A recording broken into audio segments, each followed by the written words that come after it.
Alô, turma! Dando continuidade aqui à nossa série de controle de hemorragia no atendimento pré-hospitalar, vamos falar hoje sobre os torniquetes de extremidades. Especificamente, vamos falar sobre 8 critérios específicos aí que o Comitê de Medicina de Combate, o TCC, ele recomenda para que esse torniquete seja eficaz e cumpra o seu papel importantíssimo, que é justamente o controle do sangramento, o controle da hemorragia.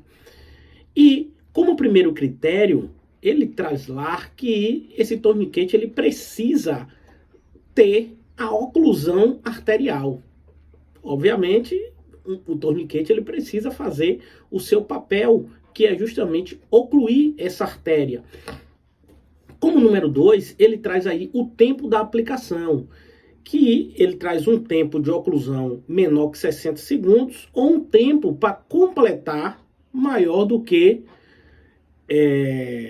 90 segundos, né? Então, é um tempo considerável para essa aplicação, que é super importante. Quanto mais rápido essa aplicação, menos danos o nosso paciente vai ter.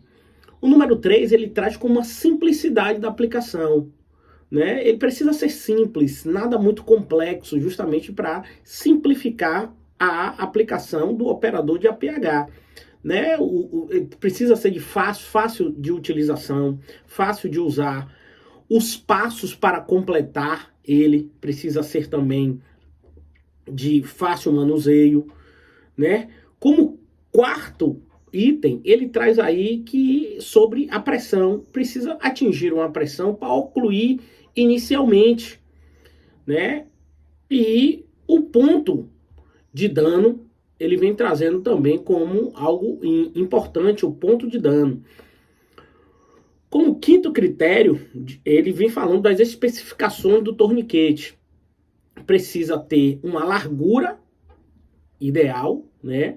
Obviamente, essa largura ela precisa ser uma largura que não seja muito fino, porque antigamente nós tínhamos os torniquetes que eram finos demais.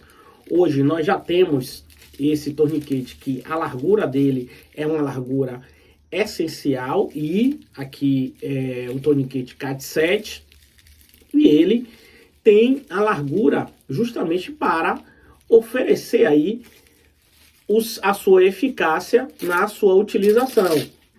Então vejam, até da largura ele vem falando. Ele fala também do comprimento, ele precisa estar com um comprimento também ideal, e mais ou menos ele vem trazendo aí como um comprimento de 1 metro, né?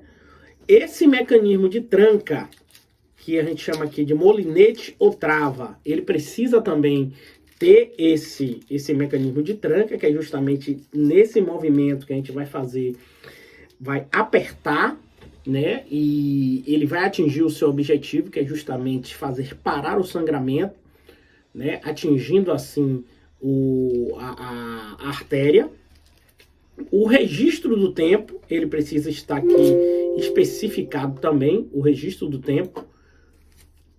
O time, logo após a colocação, você precisa colocar o tempo aqui, né?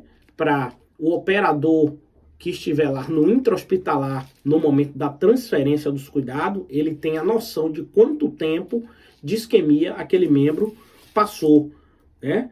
Ele também precisa ter um peso leve, né, para a sua utilização, não precisa ser, não tem por que ser muito pesado, e ele tem um mecanismo de complicações de segurança, após alguns estudos, por isso que esse aqui já está na versão 7, CAT7, ele tem algumas falhas, né? Tiveram algumas falhas, por isso essa numeração que vem aumentando aí é justamente tendo o critério aí de elegibilidade e de qualidade neles todos, né? Alguns problemas que foram relatados, problemas com a própria segurança, no item 6 ele traz, e no item 7 ele fala sobre o relatório de uso, é super importante, o uso em combate. Inicialmente, esses torniquetes eram utilizados aí dentro da história, né, muito antes aí da Guerra da Crimeia e Segunda Guerra Mundial, onde os combatentes eram utilizados tanto na autoaplicação como aplicação no seu companheiro. Então tinha um relatório para justamente dizer a eficácia deste torniquete no seu uso, né? Um relatório do uso civil também, posteriormente foi utilizado pelo público civil, né? A preferência do usuário, de acordo com as especificações que nós falamos aqui. No item 8, ele traz aqui sobre a logística, o número de estoque nacional, né? E o custo da administração dos serviços governamentais também, por unidade, e o custo comercial por unidade, que, neste sentido, se na sua unidade não tiver esse recurso, obviamente vai ser feito por você, um recurso pessoal, justamente porque quanto vale a sua vida, né? E o valor do torniquete, tenho certeza que sua vida vale muito mais. Ok, gente? Ficamos por aqui sobre os 8 critérios de recomendações do TCC para o uso do torniquete.